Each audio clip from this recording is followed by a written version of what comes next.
Hello नमस्कार विद्यार्थी मित्रों आप सभी अपने आरो लर्निंग यूट्यूब चैनल में स्वागत है।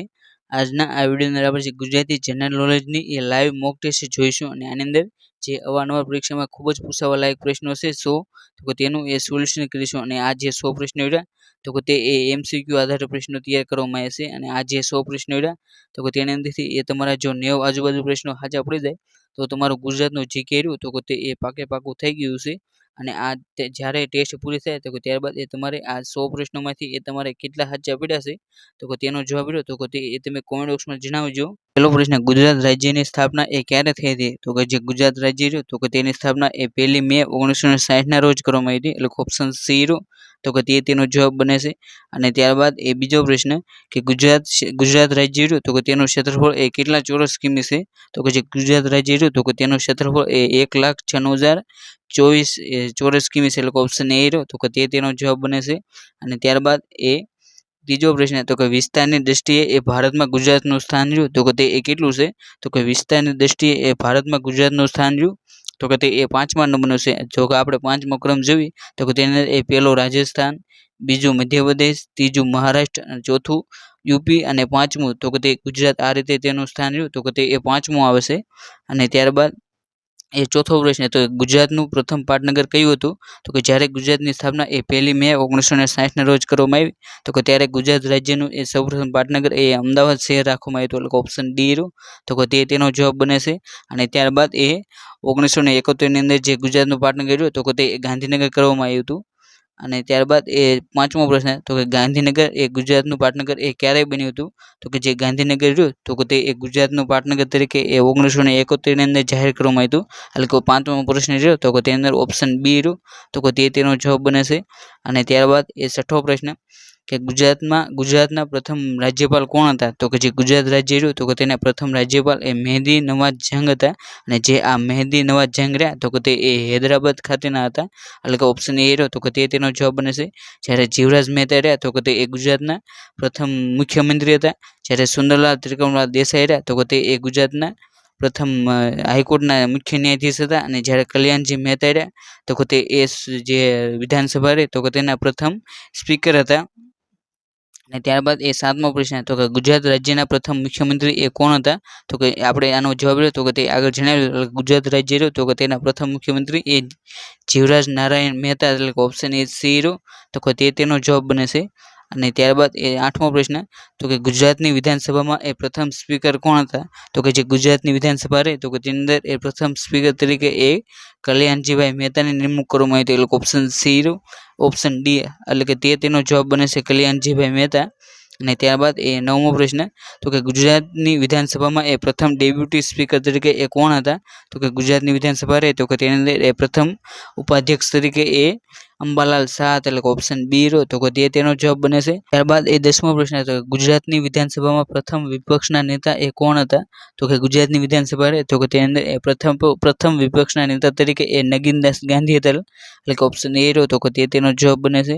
અને ત્યારબાદ એ 11મો પ્રશ્ન તો કે હાલમાં ગુજરાત વિધાનસભામાં એ કેટલી બેઠકો છે તો કે જે હાલમાં ગુજરાતની જે વિધાનસભા ચાલુ છે તો કે તેની અંદર એ કુલ બેઠકો એ 182 છે એટલે ઓપ્શન બી રહ્યો તો કે તેનો જવાબ બને છે। અને ત્યારબાદ એ 12મો પ્રશ્ન તો કે પ્રથમ વિધાનસભાની બેઠક રહે તો કે તે ક્યાં મળી હતી તો કે ગુજરાત રાજ્યની જે પ્રથમ વિધાનસભાની બેઠક રહે તો કે તે અમદાવાદની અંદર જે સિવિલ હોસ્પિટલ આવી છે તો કે ત્યાં મળી હતી એટલે ઓપ્શન સી રહ્યો તો કે તેનો જવાબ બને છે। અને ત્યારબાદ એ 13મો પ્રશ્ન કે ગુજરાતનું પ્રથમ સચિવાલય રહ્યું તો કે તે ક્યાં હતું તો કે ગુજરાતનું પ્રથમ સચિવાલય રહ્યું તો કે તે અમદાવાદની અંદર જે આંબાવાડી વિસ્તાર આવેલો છે તો કે ત્યાં ગુજરાતનું પ્રથમ સચિવાલય બનાવવામાં આવ્યું હતું ઓપ્શન બી રહ્યો તો કે તેનો જવાબ બને છે। અને ત્યારબાદ એ 14મો પ્રશ્ન કે ગુજરાતમાં લોકસભાની કેટલી બેઠકો આવેલી છે તો કે હાલમાં જ આ લોકસભાનું ઇલેક્શન ગયું હોવાથી આ જે લોકસભાની સીટો રહી તો કે તે પરીક્ષાની દ્રષ્ટિએ એ ખૂબ જ આઈએમપી થઈ જશે। અને આની અંદર જો આપણે ગુજરાતની લોકસભાની સીટોની વાત કરીએ તો કે તેની અંદર એ ગુજરાતની લોકસભાની સીટો એ 26 હતી એટલે ઓપ્શન ડી રહ્યો તો કે તેનો જવાબ બને છે। અને ત્યારબાદ એ 15મો પ્રશ્ન કે ગુજરાત રાજ્યમાં એ રાજ્યસભાની કેટલી બેઠકો આવેલી છે તો કે ગુજરાત રાજ્યની અંદર જે રાજ્યસભાની બેઠકો રહી તો કે તેની સંખ્યા એ 11 છે એટલે ઓપ્શન સી રહ્યો તો કે તેનો જવાબ બને છે। અને ત્યારબાદ એ 16મો પ્રશ્ન કે ગુજરાતના વર્તમાન રાજ્યપાલ કોણ છે? તો કે જે ગુજરાત રાજ્ય રહ્યું તો કે તેના વર્તમાન રાજ્યપાલ છે તો કે તે એ આચાર્ય દેવવ્રત છે, એટલે ઓપ્શન સી રહ્યો તો કે તેનો જવાબ બને છે. જ્યારે આપણે મુખ્યમંત્રીની વાત કરીએ તો કે તે એ ભૂપેન્દ્રભાઈ પટેલ છે. જ્યારે આનંદીબેન પટેલ રહ્યા તો કે તે એ જે યુપી રાજ્ય રહ્યું તો કે તેના એ રાજ્યપાલ તરીકેનો હોદ્દો સંભાળે છે. અને ત્યારબાદ એ 17મો પ્રશ્ન કે ગુજરાત રાજ્યના વર્તમાન મુખ્યમંત્રી કોણ છે? તો કે ગુજરાત રાજ્યના વર્તમાન મુખ્યમંત્રી એ ભૂપેન્દ્રભાઈ પટેલ છે, ઓપ્શન બી રહ્યો તો કે તેનો જવાબ બને છે. અને ત્યારબાદ એ 18મો પ્રશ્ન કે ગુજરાતના વર્તમાન સ્પીકર કોણ છે? તો કે જે ગુજરાત રાજ્યની અંદર જે વિધાનસભા આવેલું છે તો કે તેની અંદર વર્તમાન સ્પીકર તરીકે એ શંકરભાઈ ચૌધરી છે. અને જો તમને પૂછે કે ડેપ્યુટી સ્પીકર તરીકે એ કોણ છે? તો કે તેનો જવાબ એ જેઠાભાઈ આહિર બની જાય છે. ત્યારબાદ એ 19મો પ્રશ્ન તો કે ગુજરાતમાં પંચાયતી રાજનો અમલ લ્યો તો કે તે એ ક્યારે કરવામાં આવ્યો હતો? તો કે ગુજરાતની અંદર જે પંચાયતી રાજનો અમલ લ્યો તો કે તે એ 1 એપ્રિલ 1963ના રોજ કરવામાં આવ્યો હતો, એટલે કે ઓપ્શન સી રહ્યું તો કે તેનો જવાબ બને છે. અને ત્યારબાદ એ 20મો પ્રશ્ન કે ગુજરાતમાં જિલ્લાઓની સંખ્યા રહે તો કે તે કેટલી છે? તો કે ગુજરાતની અંદર જિલ્લાઓની સંખ્યા રહે તો કે તે એ 33 છે, એટલે કે ઓપ્શન બી રહ્યું તો કે તેનો જવાબ બને છે. અને ત્યારબાદ એ 21મો પ્રશ્ન કે ગુજરાતમાં એ તાલુકાની સંખ્યા રહે તો કે તે એ કેટલી છે? તો કે ગુજરાતની અંદર જે તાલુકા રહ્યા તો કે તે એ 252 આવેલા છે, એટલે કે ઓપ્શન સી રહ્યું તો કે તેનો જવાબ બને છે. અને ત્યારબાદ એ 22મો પ્રશ્ન તો કે ગુજરાતમાં મહાનગરપાલિકાઓની સંખ્યા રહી તો કે તે એ કેટલી છે? તો કે આ જે મહાનગરપાલિકા રહી તો કે તે જૂન 2024ની ગણતરી આપણે વાત કરીએ તો કે જૂન 2024 સુધીની અંદર ગુજરાતની અંદર કુલ 8 મહાનગરપાલિકાઓ આવેલી છે. જેની અંદર આપણે જો સૌરાષ્ટ્રની વાત કરીએ તો કે સૌરાષ્ટ્રની અંદર એ 4 મહાનગરપાલિકા, જેની અંદર એક જામનગર, રાજકોટ, ભાવનગર અને જુનાગઢ, આ 4 સૌરાષ્ટ્રની અંદર. જ્યારે આપણે બીજા ઉત્તર ગુજરાતની વાત કરીએ તો કે તેની અંદર એ 2, એટલે કે જે અમદાવાદ, ગાંધીનગર, પછી દક્ષિણની અંદર 2 સુરત અને વડોદરા, આ 8 મહાનગરપાલિકા રહે તો કે એ હાલમાં અસ્તિત્વમાં છે. અને 1 થી 2 મહિનાની અંદર જે ગુજરાતની મહાનગરપાલિકા રહે તો કે તેની અંદર એ સંખ્યાની અંદર વધારો થઈ શકે છે. માટે આ તમારો 22મો પ્રશ્ન રહ્યો તો કે એ તમારે સતત અપડેટ રાખતો રહેવો. અને ત્યારબાદ એ 23મો પ્રશ્ન કે 2011ની વસ્તી ગણતરી પ્રમાણે એ ગુજરાતમાં જે સાક્ષરતાનો દર રહ્યો તો કે તે એ કેટલો છે? તો કે જે આપણે 2011ની વસ્તી ગણતરી પ્રમાણે જે સાક્ષરતાનો દર જોઈ તો કે તે એ 78.03 છે, એટલે ઓપ્શન એ રહ્યું તો કે તેનો જવાબ બને છે. અને ત્યારબાદ એ 24મો પ્રશ્ન તો કે ગુજરાતનું રાજ્ય પક્ષી રહ્યું તો કે તે એ કયું છે?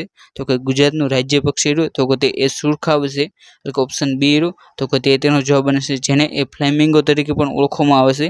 અને ત્યારબાદ એ 25મો પ્રશ્ન કે ગુજરાતનું રાજ્ય પ્રાણી રહ્યું તો કે તે એ કયું છે? તો કે જે ગુજરાત રહ્યું તો કે તેનું રાજ્ય પ્રાણી રહ્યું તો કે તે એ સિંહ છે, એટલે ઓપ્શન એ રહ્યું તો કે તેનો જવાબ બને છે.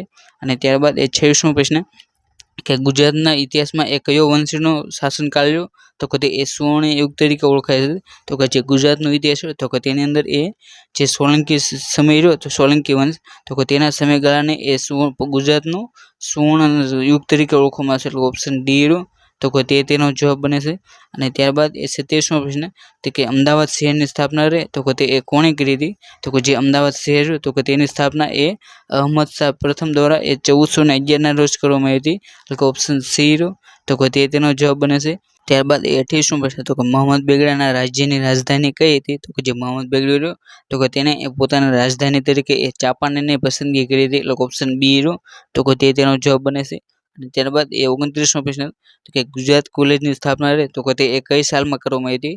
તો કે જે ગુજરાત કોલેજ રહે તો કે તેની સ્થાપના 1879ની અંદર કરવામાં આવી હતી, એટલે ઓપ્શન બી રહ્યો તો કે તેનો જવાબ બને છે. અને જે આ ગુજરાત કોલેજ રહી તો કે તે એ અમદાવાદ ખાતે આવેલી હતી.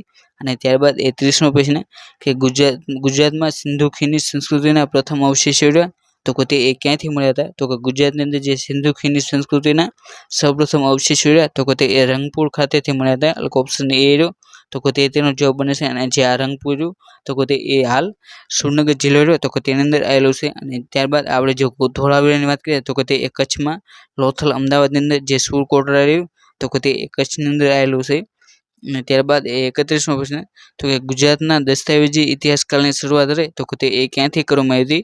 તો કે એટલે કે દસ્તાવેજી ઇતિહાસકાળ એટલે કે જેના પ્રમાણિત એટલે કે જે પુસ્તક હોય તો કે તેની અંદર લખાયેલો હોય તો કે તેને એ દસ્તાવેજી ઇતિહાસ કહેવામાં આવશે. અને જે દસ્તાવેજી ઇતિહાસકાળની શરૂઆત રહી તો કે તે એ મૌર્ય યુગ રહ્યો તો કે ત્યાંથી શરૂઆત કરવામાં આવી હતી, એટલે ઓપ્શન એ રહ્યો તો કે તેનો જવાબ બને છે. અને ત્યારબાદ એ 32મો પ્રશ્ન તો કે ગુજરાતના ચેરાપુંજી તરીકે એ કયા સ્થળને ઓળખવામાં આવે છે?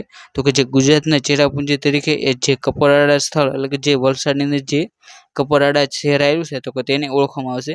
કેમ કે જે આ કપરાડા આવ્યું તો કે ત્યાં ગુજરાતનું સૌથી વધુ વરસાદ રહ્યો તો કે તે પડતો હોવાથી એ તેને ગુજરાતના ચેરાપુંજી તરીકે પણ ઓળખવામાં આવે છે. ત્યારબાદ એ 33મો પ્રશ્ન તો કે અણહિલપુર પાટણ રહ્યું તો કે તે શહેરની સ્થાપના તો કે તે કોણે કરી હતી? તો કે જે અણહિલપુર પાટણ રહ્યું તો કે તે શહેરની સ્થાપના એ વનરાજ ચાવડા દ્વારા કરવામાં આવી હતી. ઓપ્શન બી રહ્યું તો કે તેનો જવાબ બને છે. અને ત્યારબાદ એ 34મો પ્રશ્ન તો કે સોલંકી વંશના સૌથી પ્રતાપી રાજા રહ્યા તો કે તે કોણ હતું? તો કે સોલંકી વંશના સૌથી પ્રતાપી રાજા રહ્યા તો કે તે સિદ્ધરાજ જયસિંહ હતા. એટલે ઓપ્શન સી રહ્યો તો કે તેનો જવાબ બને છે. અને ત્યારબાદ એ 35મો પ્રશ્ન તો કે ગુજરાતમાં સોલંકી વંશની સ્થાપના રહે તો કે તે કોણે કરી હતી? તો કે ગુજરાતની અંદર સોલંકી વંશની સ્થાપના રહી તો કે તે મૂળરાજ સોલંકી દ્વારા કરવામાં આવી હતી. એટલે ઓપ્શન એ રહ્યો તો કે તેનો જવાબ બને છે. અને ત્યારબાદ એ 36મો પ્રશ્ન કે ગુજરાતમાં ન્યાયપ્રિય સ્ત્રી શાસક રહી તો કે તે કોણ હતી? તો કે ગુજરાતની અંદર ન્યાયપ્રિય સ્ત્રી શાસક તરીકે એ મિનલ દેવી રહે તો કે તેમની ગણના કરવામાં આવશે. અને જે આ મિનલ દેવીની ગણના રહે તો કે તે ધોળકાની અંદર જે મલાવ તળાવ આવેલું છે તો કે તેના લીધે એ તેમની ગણના રહે તો કે તે ન્યાયપ્રિય સ્ત્રી શાસક તરીકે કરવામાં આવશે. અને ત્યારબાદ એ 37મો પ્રશ્ન કે કુમારપાળે એ કયા ધર્મને એ રાજ્ય ધર્મ તરીકે બનાવ્યો હતો? તો કે જે કુમારપાળ રહ્યો તો કે તેને એ જૈન ધર્મ રહ્યો તો કે તેને એ પોતાનો રાજ્ય ધર્મ તરીકે એ બનાવવામાં જાહેર કરવામાં આવ્યો હતો. અને ત્યારબાદ એ 38મો પ્રશ્ન કે મોહમ્મદ ગઝનીએ એ સોમનાથ મંદિર પર ચડાઈ કરી તો કે ત્યારે એ પાટણનો રાજા રહ્યો તો કે તે કોણ હતો? તો કે જ્યારે મોહમ્મદ ગઝની રહ્યો તો કે તે 1926ની અંદર જ્યારે એ સોમનાથ મંદિર પર એ આક્રમણ કરે છે તો કે ત્યારે એ પાટણનો રાજા રહ્યો તો કે તે ભીમદેવ પ્રથમ હોય છે. જે ઓપ્શન એ રહ્યો તો કે તેનો જવાબ બને છે. અને ત્યારબાદ એ 39મો પ્રશ્ન તો કે મોઢેરાનું સૂર્ય મંદિર રહ્યું તો કે તે કોણે બનાવ્યું હતું? તો કે જે મોઢેરાનું સૂર્ય મંદિર રહ્યું તો કે તે ભીમદેવ પ્રથમ દ્વારા બનાવવામાં આવ્યું હતું. એટલે કે ઓપ્શન એ રહ્યો તો કે તેનો જવાબ બને છે. ત્યારબાદ એ 40મો પ્રશ્ન તો કે દેલવાડાના દેરાય રહ્યા તો કે તે કોણે બંધાયા હતા? તો કે જે દેલવાડાના દેરાય રહ્યા તો કે તે વસ્તુપાલ અને તેજપાલ દ્વારા બનાવ્યા હતા. એટલે ઓપ્શન સી રહ્યો તો કે તેનો જવાબ બને છે. અને ત્યારબાદ એ 41મો પ્રશ્ન તો કે અમદાવાદ શહેર તો કે તેની સ્થાપના એ કઈ સાલમાં થઈ હતી? તો કે જે અમદાવાદ શહેર તો કે તેની સ્થાપના એ 1411ની અંદર કરવામાં આવી હતી. એટલે ઓપ્શન એ રહ્યું તો કે તેનો જવાબ બને છે. જે અમદાવાદ શહેર તો કે તેના સ્થાપક એ અહમદ શાહ પ્રથમ દ્વારા તેની સ્થાપના કરવામાં આવી હતી. અને ત્યારબાદ એ 42મો પ્રશ્ન કે ગુજરાતના અશોક તરીકે એ કયા રાજાને ઓળખવામાં આવે છે? તો કે જે ગુજરાતનો અશોક રહ્યો તો કે ગુજરાતના અશોક તરીકે એ કુમારપાળ રાજા રહ્યો તો કે તેને ઓળખવામાં આવશે. અને જે આ કુમારપાળ રહ્યો તો કે તે સોલંકી વંશનો રાજા હતો. એટલે કે ઓપ્શન એ રહ્યો તો કે તેનો જવાબ બને છે. અને ત્યારબાદ એ 43મો પ્રશ્ન કે મૈત્રક કાળમાં એ ગુજરાતનું પાટનગર રહ્યું તો કે તે કયું હતું? તો કે જે મૈત્રક કાળ રહ્યો તો કે તે વખતે ગુજરાતનું પાટનગર એ વલભી હતું. અને જે આ વલભી રહ્યું તો કે તે હાલના સમયમાં એ જે ભાવનગર જિલ્લો રહ્યો તો કે તેની અંદર એ વલભીપુર આવેલું છે તો કે તે જ એ મૈત્રક કાળનું વલભી હતું. એટલે કે ઓપ્શન બી રહ્યો તો કે તેનો જવાબ બને છે. અને ત્યારબાદ એ 44મો પ્રશ્ન તો કે સિદ્ધરાજ જયસિંહ રહ્યો તો કે તેની માતાનું નામ એ શું હતું? તો કે જે સિદ્ધરાજ જયસિંહ રહ્યો તો કે તેની માતાનું નામ એ મિનલ દેવી હતું. ઓપ્શન એ રહ્યો તો કે તેનો જવાબ બને છે. અને ત્યારબાદ એ 45મો પ્રશ્ન તો કે પોરબંદરમાં આવેલ જે કીર્તિ મંદિર તો કે તે કોણે બંધાવ્યું હતું? તો કે પોરબંદરની જ્યાં એ ગાંધીજીનો જન્મ થયો હતો તો કે તે સ્થળ હતું તો કે તેને એ કીર્તિ મંદિર તરીકે ઓળખવામાં આવશે. અને જે આ કીર્તિ મંદિર તો કે તેનું તે બનાવનાર એ નાનજીભાઈ કાલિદાસ મહેતા હતા. એટલે ઓપ્શન સી રહ્યું તો કે તેનો જવાબ બને છે. અને ત્યારબાદ એ 46મો પ્રશ્ન તો કે ગુજરાતમાં છેલ્લા રાજપૂત રાજા રહ્યા તો કે તે કોણ હતા? તો કે ગુજરાતની અંદર છેલ્લા રાજપૂત રાજા રહ્યા તો કે તે કર્ણદેવ વાઘેલા હતા. એટલે કે ઓપ્શન બી રહ્યું તો કે તેનો જવાબ બને છે. અને ત્યારબાદ એ 47મો પ્રશ્ન કે ગુજરાતના મુખ્ય સેવક તરીકે એ કોણે ઓળખવામાં આવશે? તો કે ગુજરાતની અંદર જે મુખ્ય સેવક તરીકે એ રવિશંકર મહારાજ તો કે તેને ઓળખવામાં આવશે. એટલે ઓપ્શન ડી રહ્યું તો કે તેનો જવાબ બને છે. અને ત્યારબાદ એ 48મો પ્રશ્ન તો કે ગુજરાતના કલાગુરુ તરીકે એ કોણે ઓળખવામાં આવશે? તો કે ગુજરાતના કલાગુરુ તરીકે એ રવિશંકર રાવળને ઓળખવામાં આવશે. ઓપ્શન બી રહ્યું તો કે તેનો જવાબ બને છે. જ્યારે રવિશંકર મહારાજા તો કે તેને એ મુખ્ય સેવક તરીકે ઓળખવામાં આવશે. એટલે કે આ બંને પ્રશ્ન વિશે એ કન્ફ્યુઝન ન થાય તો કે તેનું એ ખાસ ધ્યાન રાખવું. અને ત્યારબાદ એ 49મો પ્રશ્ન કે હિન્દ છોડો ચળવળ જે 1942ની અંદર થઈ તો કે તે વખતે ગુજરાતની શાળા અને કોલેજોમાં કેટલા દિવસની હડતાલ પડી હતી? તો કે હિન્દ છોડો ચળવળ જે 1942ની અંદર કરવામાં આવ્યું તો કે તે વખતે એ ગુજરાતની જે શાળા કોલેજો હતી તો કે તેની અંદર એ 105 દિવસની એ હડતાલ પાડવામાં આવી હતી. 50મો પ્રશ્ન તો કે મહાગુજરાત આંદોલન દરમિયાન એ કોણે ઉપવાસ કર્યો હતો? તો કે જે મહાગુજરાત આંદોલન થયું તો કે તે દરમિયાન એ મોરારજીભાઈ દેસાઈ રહ્યા તો કે તેમના દ્વારા એ ઉપવાસ કરવામાં આવ્યો હતો. એટલે ઓપ્શન ડી રહ્યો તો કે તેનો જવાબ બને છે. અને ત્યારબાદ એ 51મો પ્રશ્ન તો કે સોમનાથનો યાત્રા વેરો રહ્યો તો કે તે એ કોણે માફ કર્યો હતો? તો કે સોમનાથ મંદિર તો કે ત્યાં યાત્રા વેરો ઉઘરાવવામાં આવતો તો કે જે એ યાત્રા વેરો રહ્યો તો કે તે એ સિદ્ધરાજ જયસિંહ દ્વારા માફ કરવામાં આવ્યો હતો. અને આ યાત્રા વેરો માફ કરવાનું એ મિનલ દેવી દ્વારા એ સિદ્ધરાજ જયસિંહને કહેવામાં આવ્યું હતું. અને ત્યારબાદ એ સિદ્ધરાજ જયસિંહ એ તે યાત્રા વેરાને માફ કરી દીધો હતો. અને ત્યારબાદ એ 52મો પ્રશ્ન કે ગાંધીજીનો જન્મ રહ્યો તો કે તે એ ક્યારે થયો હતો? તો કે જે ગાંધીજી બાપુ રહ્યા તો કે તેમનો જન્મ રહ્યો તો કે તે 2 ઓક્ટોબર 1869 ની અંદર થયો હતો. પરંતુ જ્યારે આપણે જે આ જન્મતિથિ રહે તો કે તેને એ ગુજરાતી કેલેન્ડર પ્રમાણે જોઈ તો કે તે એ ભાદરવા વદ 12ના રોજ થયો હતો. એટલે ઓપ્શન એ રહ્યો તો કે તેનો જવાબ બને છે. અને જે આ ભાદરવા વદ 12 રહે તો કે તેને એ રેટિયા 12 તરીકે પણ ઓળખવામાં આવશે. અને ત્યારબાદ એ 53મો પ્રશ્ન તો કે નળ સરોવર પક્ષી અભયારણ્ય તો કે તે એ ક્યાં આવેલું છે? તો કે જે આ નળ સરોવર પક્ષી અભયારણ્ય તો કે તે એ અમદાવાદ ખાતે આવેલું છે. જ્યારે તમને પૂછે કે આ નળ સરોવર રહ્યું તો કે તે એ ક્યાં આવેલું છે? તો કે જે આ નળ સરોવર રહ્યું તો કે તે એ અમદાવાદ અને સુરનગર જિલ્લાની અંદર આવેલું છે. જ્યારે નળ સરોવર પક્ષી અભયારણ્ય તો કે તે એ માત્ર અમદાવાદ જિલ્લાની અંદર આવેલું છે. એટલે કે આ બંને પ્રશ્ન એ ઘણા બધા વિદ્યાર્થીઓને કન્ફ્યુઝન કરી રહ્યા હશે, માટે તમારે આ બંને પ્રશ્ન વિશે એ તફાવત રહ્યો તો કે તે એ ખાસ કરીને એ યાદ રાખી લો. અને ત્યારબાદ એ 54મો પ્રશ્ન તો કે ગુજરાત વિદ્યાપીઠની સ્થાપના રહે તો કે તે એ કોના બંગલામાં કરવામાં આવી હતી? તો કે જે ગુજરાત વિદ્યાપીઠ રહે તો કે તેની સ્થાપના એ ડાયાભાઈ મહેતાનો બંગલો હતો તો કે તેની અંદર એ ગાંધીજી બાપુ દ્વારા કરવામાં આવી હતી. એટલે કે ઓપ્શન સી રહ્યો તો કે તેનો જવાબ બને છે. અને ત્યારબાદ એ 55મો પ્રશ્ન કે કયા સત્યાગ્રહના લીધે એ સરદાર વલ્લભભાઈ પટેલ રહ્યા તો કે તેમને એ સરદારનું બિરુદ આપવામાં આવ્યું હતું? તો કે જે બારડોલી સત્યાગ્રહ રહ્યો તો કે તે દરમિયાન એ જે વલ્લભભાઈ પટેલ રહ્યા તો કે તેમને એ મહિલાઓ દ્વારા એ સરદારનું બિરુદ આપવામાં આવ્યું હતું. અને જે આ બારડોલી સત્યાગ્રહ તો કે તે એ 1928ની અંદર થયો હતો. અને જે આ બારડોલી શહેર તો કે તે એ હાલમાં સુરત જિલ્લો છે તો કે તેની અંદર એ આવેલો છે. અને ત્યારબાદ એ 56મો પ્રશ્ન કે 1857ના સંગ્રામની શરૂઆત રહે તો કે તે એ ગુજરાતમાં ક્યાંથી કરવામાં આવી હતી? તો કે જે 1857નો જે સ્વતંત્ર સંગ્રામ થયો તો કે તેની શરૂઆત એ ગુજરાતની અંદર જે અમદાવાદ જિલ્લો હતો તો કે ત્યાંથી એ કરવામાં આવી હતી. અને ત્યારબાદ એ 57મો પ્રશ્ન કે ગાંધીજીએ જે કોચરબ આશ્રમ રહ્યો જે અમદાવાદની અંદર આવેલો છે તો કે તેની સ્થાપના એ ક્યારે કરી હતી? તો કે ગાંધીજી દ્વારા જે કોચરબ આશ્રમ રહ્યો તો કે તેની સ્થાપના એ 1915ની અંદર કરવામાં આવી હતી. એટલે કે ઓપ્શન સી રહ્યો તો કે તેનો જવાબ બને છે. અને ત્યારબાદ એ 58મો પ્રશ્ન કે ગાંધીજીએ એ દાંડી કૂચની શરૂઆત એ ક્યારે કરી હતી? તો કે ગાંધીજી દ્વારા જે દાંડી કૂચ રહે તો કે તેની શરૂઆત એ 12 માર્ચ 1930ના રોજ કરવામાં આવી હતી. અને જે આ દાંડી કૂચ રહ્યો તો કે તેની શરૂઆત એ અમદાવાદ શહેરની અંદર જે સાબરમતી આશ્રમ આવેલો છે તો કે ત્યાંથી શરૂઆત કરીને જે નવસારીની અંદર જે દાંડી શહેર છે તો કે ત્યાં સુધી એ આ દાંડી કૂચ કરવામાં આવી હતી. એટલે કે ઓપ્શન ડી રહ્યો તો કે તેનો જવાબ બને છે. અને ત્યારબાદ એ 59મો પ્રશ્ન તો કે સલ્તનત વંશ રહ્યો તો કે તેનું એ ગુજરાતનું બંદર કયું હતું? તો કે જે સલ્તનત વંશ હતો તો કે તે વખતે ગુજરાતનું મુખ્ય બંદર તરીકે એ ખંભાત હતું. ત્યારબાદ એ 60મો પ્રશ્ન તો કે પારસીઓ સૌપ્રથમ ગુજરાતના કયા બંદરે ઉતર્યા હતા? તો કે જે પારસીઓ તો કે તે ગુજરાતની અંદર સૌપ્રથમ એ જે સંજાણ બંદર રહેલું છે તો કે ત્યાં ઉતર્યા હતા. એટલે ઓપ્શન ડી રહ્યો તો કે તેનો જવાબ બને છે. અને ત્યારબાદ એ 61મો પ્રશ્ન કે સિની યાત્રી યુએન સાંગ રહ્યો તો કે તે એ કોના શાસનકાળ દરમિયાન એ ગુજરાતની મુલાકાત લીધી હતી? તો કે જે સિની યાત્રી જે યુએન સાંગ રહ્યો તો કે તે એ ગુજરાતની અંદર જ્યારે એ ધ્રુવસેન બીજો એ શાસન કરતો હતો તો ત્યારે એ ગુજરાતની મુલાકાત લીધી હતી. એટલે ઓપ્શન બી રહ્યો તો કે તેનો જવાબ બને છે. અને ત્યારબાદ એ 62મો પ્રશ્ન કે મૈત્રક વંશનો અંત એ કોના દ્વારા કરવામાં આવ્યો હતો? તો કે જે મૈત્રક વંશ રહ્યો તો કે તેનો અંત એ આરબનું જે આક્રમણ થયું તો કે ત્યારબાદ એ તેનો અંત થયો હતો. એટલે ઓપ્શન એ રહ્યો તો કે તેનો જવાબ બને છે.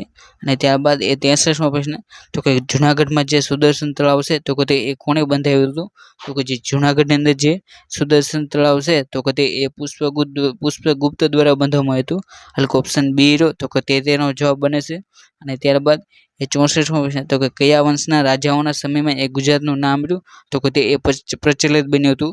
તો કે ગુજરાતની અંદર જ્યારે એ સોલંકી વંશનું રાજાનું શાસન હતું તો કે તે વખતે જે ગુજરાત નામ રહ્યું તો કે તે એ ખૂબ જ પ્રચલિત બન્યું હતું. એટલે ઓપ્શન એ રહ્યું તો કે તેનો જવાબ બને છે. અને ત્યારબાદ એ 35મો પ્રશ્ન કે ગુર્જર પતિહાર રહ્યું તો કે તેમનું પાટનગર રહ્યું તો કે તે એ કયું હતું તો કે જે ગુર્જર પતિહારો રહ્યું તો કે તેમનું પાટનગર રહ્યું તો કે તે એ ભિન્નમાલ હતું એટલે ઓપ્શન ડી રહ્યું તો કે તેનો જવાબ બને છે. જ્યારે વલ્લભી રહ્યું તો કે તે એ મૈત્રક વંશ રહ્યો તો કે તેમની રાજધાની હતી. ત્યારબાદ એ 66 તો કે કુંભારીના જૈન મંદિરો રહ્યા તો કે તે એ કોણે બંધાયા હતા તો કે જે અંબાજી ખાતે જે કુંભારીના જૈન મંદિરો આવેલા છે તો કે તે એ વિમલ મંત્રી દ્વારા બંધાવવામાં આવ્યા હતા એટલે ઓપ્શન સી રહ્યો તો કે તેનો જવાબ બને છે. અને ત્યારબાદ એ 66મો પ્રશ્ન તો કે કર્ણદેવ વાઘેલાના કયા મંત્રીએ એ મુસલમાનને ગુજરાત પર આક્રમણ કરવા એ આમંત્રણ આપ્યું હતું તો કે જે કર્ણદેવ વાઘેલા હતો તો કે તેના એ જે માધવ મંત્રી હતો તો કે તેના દ્વારા જે મુસલમાન રહ્યો તો કે તેમને એ ગુજરાત પર આક્રમણ કરવાનું એ આમંત્રણ આપવામાં આવ્યું હતું. અને ત્યારબાદ એ 68મો પ્રશ્ન તો કે ગુજરાત મહાસભા ગુજરાત જનતા પરિષદની સ્થાપના થઈ તો કે તે એ ક્યારે કરવામાં આવી હતી તો કે જે ગુજરાત જનતા પરિષદ તો કે તેની રચના એ 1956 ની અંદર કરવામાં આવી હતી ઓપ્શન સી તો કે તેનો જવાબ બનશે. અને ત્યારબાદ એ 69મો પ્રશ્ન તો કે મહાગુજરાત આંદોલન તો કે તેના મુખ્ય નેતા એ કોણ હતા તો કે જે મહાગુજરાત આંદોલન થયું તો કે તેના મુખ્ય નેતા રહ્યા તો કે તે ઇન્દુલાલ ગાંધી હતા એટલે ઓપ્શન બી તો કે તેનો જવાબ બને છે. અને ત્યારબાદ એ 70મો પ્રશ્ન કે ગાંધીજી આફ્રિકાથી એ ભારત ક્યારે પરત ફર્યા હતા તો કે ગાંધીજી રહ્યા તો કે તે આફ્રિકાથી એ 1915ના રોજ એ પરત ફર્યા હતા. અને જે આ દિવસે એ પરત ફર્યા હતા એટલે કે 9 જાન્યુઆરી 1915ના રોજ એ ભારતની અંદર એ પાછા ફર્યા હતા. અને જે આ 9 જાન્યુઆરી તો કે તેને એ ભારતીય પ્રવાસી દિવસ તરીકે પણ ઓળખવામાં આવે છે. અને જે આ દિવસની ઉજવણીની શરૂઆત હતી તો કે તે 2003ની અંદર એ LM સિંઘવી સમિતિ રહી તો કે તેમની ભલામણ પર એ આ દિવસની ઉજવણીની શરૂઆત કરવામાં આવી હતી. અને ત્યારબાદ એ 71મો પ્રશ્ન કે અહીં તમને જે જોડકું આપવામાં આવ્યું છે તો કે તેની અંદરથી તમારે જે ખોટું જોડકું હોય તો કે તે પસંદ કરવાનું છે. જ્યારે આ નંદીગ્રામ અને મકરંદ દવે તો કે તે જોડકું એ સાચું છે. જ્યારે નારેશ્વર રંગ અવધૂત તો કે તે પણ એ સાચું છે. જ્યારે સત્તાધાર એ આપા ગીગા તો કે તે પણ એ સાચું છે. જ્યારે બગદાણા દાસી જીવન રહ્યું તો કે તે જોડકું રહ્યું તો કે તે ખોટું બને છે. કેમ કે જે આ બગદાણા રહ્યું તો કે તે બજરંગદાસ બાપાનું મંદિર આવેલું છે. જ્યારે આ દાસી જીવનનું મંદિર રહ્યું તો કે તે એક ઘોઘાવદર ખાતે આવેલું છે એટલે કે આ જે ડી ઓપ્શન રહ્યું તો કે તે જોડકું રહ્યું તો કે તે એ ખોટું બને છે. અને ત્યારબાદ એ 72મો પ્રશ્ન કે સોલંકી વંશનો છેલ્લો રાજા રહ્યો તો કે તે એ કોણ હતું તો કે જે સોલંકી વંશ રહ્યો તો કે તેનો છેલ્લો રાજા એ ત્રિભુવનપાળ હતો એટલે કે ઓપ્શન સી રહ્યું તો કે તેનો જવાબ બને છે. અને ત્યારબાદ એ 73મો પ્રશ્ન તો કે વસ્તુપાલ અને તેજપાલ રહ્યા તો કે તે એ કોના મંત્રી હતા તો કે જે વસ્તુપાલ અને તેજપાલ રહ્યા તો કે તે એ વિલ ધવલ તો કે તેમના એ મંત્રી હતા એટલે ઓપ્શન ડી રહ્યું તો કે તેનો જવાબ બને છે. ત્યારબાદ એ 74મો પ્રશ્ન તો કે સિદ્ધપુરનો જે રુદ્રમહાલ રહ્યો તો કે તેનો જીર્ણોદ્ધાર રહ્યો તો કે તે એ કોણે કરાવ્યો હતો તો કે સિદ્ધપુરમાં જે રુદ્રમહાલ આવ્યો છે તો કે તેનો જીર્ણોદ્ધાર રહ્યો તો કે તે એ કુમારપાલ દ્વારા કરવામાં આવ્યો હતો. જ્યારે તેના બાંધકામની શરૂઆત રહી તો કે તે એ મૂળરાજ સોલંકીએ કરાવી હતી. જ્યારે તેનું બાંધકામ પૂર્ણ રહ્યું તો કે તે એ સિદ્ધરાજ જયસિંહના સમયમાં થયું હતું. જ્યારે તેનો જીર્ણોદ્ધાર રહ્યો તો કે તે એ કુમારપાળના વખતે થયો હતો. અને ત્યારબાદ એ 75મો પ્રશ્ન તો કે કાંકરિયા તળાવ અને જે નગીના વાડે રહે તો કે તે એ કોણે બનાવી હતી તો કે જે કાંકરિયા તળાવ અને જે નગીના વાડે રહે તો કે તે એ કુતુબુદ્દીન અહમદ શાહ દ્વારા બનાવવામાં આવી હતી. અને જે આ કાંકરિયા તળાવ અને જે નગીના વાડે રહે તો કે તે એ અમદાવાદની અંદર આવેલી છે. અને ત્યારબાદ એ 76મો પ્રશ્ન કે નીચેનામાંથી કયો રહ્યો તો કે તે એ વાવનો પ્રકાર નથી તો કે તે તમારે જણાવવાનું છે તો કે જે નંદા ભદ્રા જયા અને વિજયા આ 4 રહે તો કે તે એ વાવના મુખ્ય પ્રકાર છે. પરંતુ અહીં જે ગંગા આપવામાં આવ્યું તો કે તે એ વાવનો પ્રકાર નથી પરંતુ તે એ નદીનું નામ છે. અને ત્યારબાદ એ 77મો પ્રશ્ન કે પાટણમાં જે રાણકી વાવ રહે તો કે તેનું નિર્માણ રહ્યું તો કે તે એ કોણે કરાવ્યું હતું તો કે પાટણની અંદર જે રાણકી વાવ આવેલી છે તો કે તેનું નિર્માણ રહ્યું તો કે તે એ ઉદયમતીએ કરાવ્યું હતું એટલે ઓપ્શન એ રહ્યું તો કે તેનો જવાબ બને છે. અને જે આ ઉદયમતી રહી તો કે તે એ સોલંકી શાસનકાળની અંદર એ થઈ ગયા અને તેમના દ્વારા આ રાણકી વાવ બનાવવામાં આવી હતી. અને જે આ રાણકી વાવનું ચિત્ર રહ્યું તો કે તે એ જે 100 રૂપિયાની RBIની નોટ છે તો કે તેની ઉપર એ તમને રાણકી વાવનું ચિત્ર આપવામાં આવ્યું છે. અને ત્યારબાદ એ 78મો પ્રશ્ન કે 72 કોઠાની વાવ રહે તો કે તે એ ક્યાં આવેલી છે તો કે જે આ 72 કોઠાની વાવ રહી તો કે તે એ મહેસાણાની અંદર આવેલી છે ઓપ્શન એ રહ્યું તો કે તેનો જવાબ બને છે. અને ત્યારબાદ એ 79મો પ્રશ્ન તો કે જે આ ડાલજની વાવ રહી તો કે તે એ ક્યાં આવેલી છે તો કે જે આ અડાલજની વાવ રહે તો કે તે એ ગાંધીનગરની અંદર આવેલી છે અને જે આ અડાલજની વાવ રહે તો કે તેને એ રાણી રૂડાબાઈની વાવ તરીકે પણ ઓળખવામાં આવશે અને જે આ વાવ રહે તો કે તે એ રાણી રૂડાબાઈ દ્વારા બંધાવવામાં આવી હતી અને ત્યારબાદ એ 80મો પ્રશ્ન તો કે ચાંપાનેરમાં આવેલી જે ગેબનશાહની વાવ રહે તો કે તે એ કયા પ્રકારની છે તો કે જે ચાંપાની અંદર જે ગેબનશાહની વાવ આવેલી છે તો કે તે એ ભદ્રા પ્રકારની છે ઓપ્શન બી રો તો કે તેનો જવાબ બને છે અને ત્યારબાદ એ 81મો પ્રશ્ન તો કે ધર્મેશ્વરની વાવ રહે તો કે તે એ ક્યાં આવેલી છે તો કે જે ધર્મેશ્વરીની વાવ રહે તો કે તે એ મોઢેરા ખાતે આવેલી છે ઓપ્શન સી રો તો કે તેનો જવાબ બને છે અને ત્યારબાદ એ 82મો પ્રશ્ન તો કે દેસાળ ભગતની વાવ રહે તો કે તે એ ક્યાં આવેલી છે તો કે જે આ દેસાળ ભગતની વાવ રહે તો કે તે એ સુરનગર ખાતે આવેલી છે ઓપ્શન સી રો તો કે તેનો જવાબ બને છે અને ત્યારબાદ એ 83મો પ્રશ્ન તો કે દુધિયા વાવ રહે તો કે તે એ ક્યાં આવેલી છે તો કે જે આ દુધિયા વાવ રહે તો તે એ ભદ્રેશ્વર ખાતે આવેલું છે અને જે આ ભદ્રેશ્વર છે તો કે તે એ કચ્છ જિલ્લામાં આવેલું છે ઓપ્શન સી રો તો કે તેનો જવાબ બને છે અને ત્યારબાદ એ 84મો પ્રશ્ન તો કે કપડવંજમાં એ કઈ વાવ આવેલી છે તો કે જે તમને અહીં જે ત્રણેય વાવ આપવામાં આવી તો કે તે ત્રણેય વાવ રહે તો કે તે એ કપડવંજ ખાતે આવેલી છે ઓપ્શન ડી રો તો કે તેનો જવાબ બને છે કપડવંજની અંદર એ કાંઠાની વાવ સિગર વાવ અને કુકા વાવ રહે તો કે તે એ કપડવંજની અંદર આવેલી છે માટે ઘણી બધી વખત તમને આ ત્રણેયમાંથી કોઈ પણ વાવ હોય તો કે તેનો જવાબ મળે તો કે તે એ હંમેશા કપડવંજ જ બને છે અને ત્યારબાદ એ 85મો પ્રશ્ન તો કે અડાલજની વાવ રહે તો કે તે એ કોણે બંધાવી હતી તો કે જે આ અડાલજની વાવ રહે તો કે તે એ રાણી રૂડાબાઈ હતી તો કે તેમના દ્વારા બનાવવામાં આવી હતી અને ત્યારબાદ એ 86મો પ્રશ્ન તો કે માતર ભવાનીની વાવ રહે તો કે તે એ ક્યાં આવેલી છે તો કે જે આ માતર ભવાનીની વાવ રહે તો કે તે એ અમદાવાદ ખાતે આવેલી છે ત્યારબાદ એ 87મો પ્રશ્ન તો કે અમદાવાદમાં આવેલા જે મોતીશાહી મહેલ તો કે તે એ કોના દ્વારા બંધાવવામાં આવ્યો હતો તો કે અમદાવાદની અંદર જે આ મોતીશાહી મહેલ આવેલો છે તો કે તે એ શાહજહાં દ્વારા બનાવવામાં આવ્યો હતો ઓપ્શન બી રો તો કે તેનો જવાબ બને છે અને ત્યારબાદ એ 88મો પ્રશ્ન કે આ ભમરીયો કૂવો રહ્યો તો કે તે એ ક્યાં આવેલો છે તો કે જે આ ભમરીયો કૂવો રહ્યો તો કે તે એ મહેમદાબાદ ખાતે આવેલો છે ઓપ્શન ડી રો તો કે તેનો જવાબ બને છે અને જે આ મહેમદાબાદ રહ્યું તો કે તે એ ખેડા જિલ્લાની અંદર આવેલું છે અને ત્યારબાદ એ 89મો પ્રશ્ન કે રાણકી વાવ એ ક્યારે વર્લ્ડ હેરિટેજ સાઇટ તરીકે એ જાહેર કરવામાં આવી હતી તો કે જે આ રાણકી વાવ રહે તો કે જે પાટણની અંદર આવેલી છે તો કે તેને એ 2014ની અંદર એ વર્લ્ડ હેરિટેજ સાઇટની અંદર એ જાહેર કરવામાં આવ્યું જ્યારે 2004ની અંદર એ ચાંપાનેર રહ્યું તો કે તે એ વર્લ્ડ હેરિટેજ સાઇટ બન્યું હતું 2014ની અંદર એ રાણકી વાવ 2017ની અંદર જે અમદાવાદ સિટી રહ્યું તો કે તેને એ વર્લ્ડ હેરિટેજ સિટી એ જાહેર કર્યું હતું જ્યારે 2021ની અંદર એ જે ધોળાવીરા રહ્યું તો કે તે એ ગુજરાતનું વર્લ્ડ હેરિટેજ સાઇટ રહે તો કે તેને એ જાહેર કરવામાં આવ્યું અને આ રીતે ગુજરાતની અંદર કુલ એ ચાર રહે તો કે તે એ વર્લ્ડ હેરિટેજ સાઇટ આવેલું છે અને ત્યારબાદ એ 90મો પ્રશ્ન કે ગુજરાત નીચેનામાંથી કયું સ્થળ રહ્યું તો કે તે એ જૂનાગઢમાં આવેલું છે તો કે જે ઉપરકોટનો કિલ્લો રહ્યો તો કે તે પણ આવેલો છે નવઘણ કૂવો આવેલો છે અને જે અડીકડી વાવ રહે તો કે તે પણ આવેલું છે એટલે કે આપેલ તમામ રહ્યું તો કે તે એ જૂનાગઢ જિલ્લો રહ્યો તો કે તેની અંદર એ આવેલું છે અને ત્યારબાદ એ 91મો પ્રશ્ન કે વણઝારી વાવ રહે તો કે તે એ ક્યાં આવેલી છે તો કે જે આ વણઝારી વાવ રહે તો કે તે એ મોડાસા ખાતે આવેલી છે ત્યારબાદ એ 92મો પ્રશ્ન તો કે ત્રિકમ બારોટની વાવ રહે તો કે તે એ ક્યાં આવેલી છે તો કે જે આ ત્રિકમ બારોટ રહ્યો તો કે તેની વાવ એ પાટણ ખાતે આવેલી છે ઓપ્શન બી રો તો કે તેનો જવાબ બને છે અને ત્યારબાદ એ 93મો પ્રશ્ન કે મીઠાના સત્યાગ્રહ માટે જાણીતું જે ધરાસણા રહ્યું તો કે તે એ કયા જિલ્લામાં આવેલું છે તો કે જે મીઠાના સત્યાગ્રહ માટે જાણીતું જે ધરાસણા રહ્યું તો કે તે એ વલસાડ જિલ્લાની અંદર આવેલું છે ઓપ્શન સી રો તો કે તેનો જવાબ બને છે જ્યારે દાંડી રહ્યું તો કે તે એ નવસારી જિલ્લામાં આવેલું છે અને ત્યારબાદ એ 74મો પ્રશ્ન તો કે ગુજરાત યુનિવર્સિટીની સ્થાપના રહે તો કે તે એ ક્યારે કરવામાં આવી હતી તો કે જે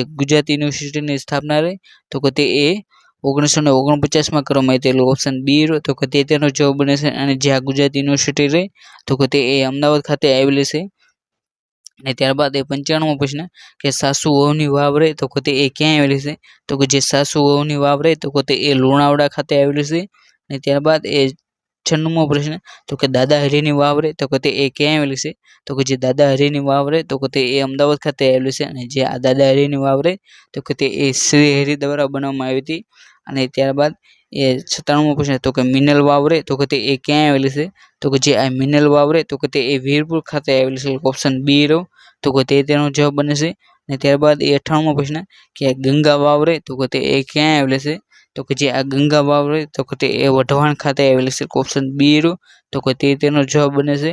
અને ત્યારબાદ એ 99 પ્રશ્ન તો કે નવલખાની વાવ રહે તો કે તે એ ક્યાં આવેલી છે?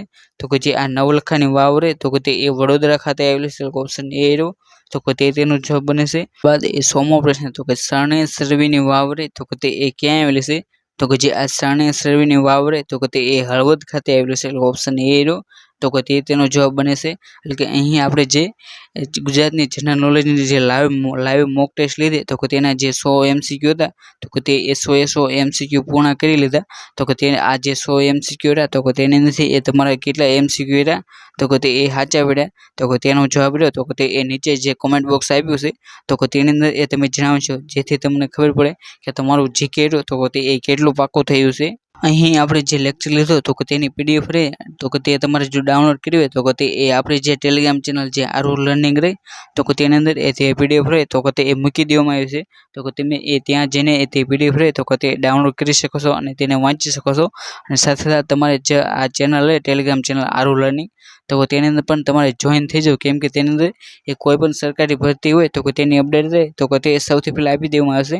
અને જો તમે એ આવા જ માહિતીના જનરલ નોલેજના એ વિડીયો જોવા માંગતા હોય અને કોઈ પણ સરકારી ભરતી હોય તો કે તેની અપડેટ એ સૌથી પહેલાં વિડીયો દ્વારા મેળવવા માંગતા હોય તો તમે એ આપણી આરુ લર્નિંગ જે YouTube ચેનલ છે તો કે તેને પણ એ સબસ્ક્રાઈબ કરી શકશો. અને જો તમને એ આ વિડીયો ગમ્યો હોય તો આ વિડીયોને લાઇક કરો અને જો આ વિડીયોને શેર કરવાનું બાકી હોય તો શેર કરો.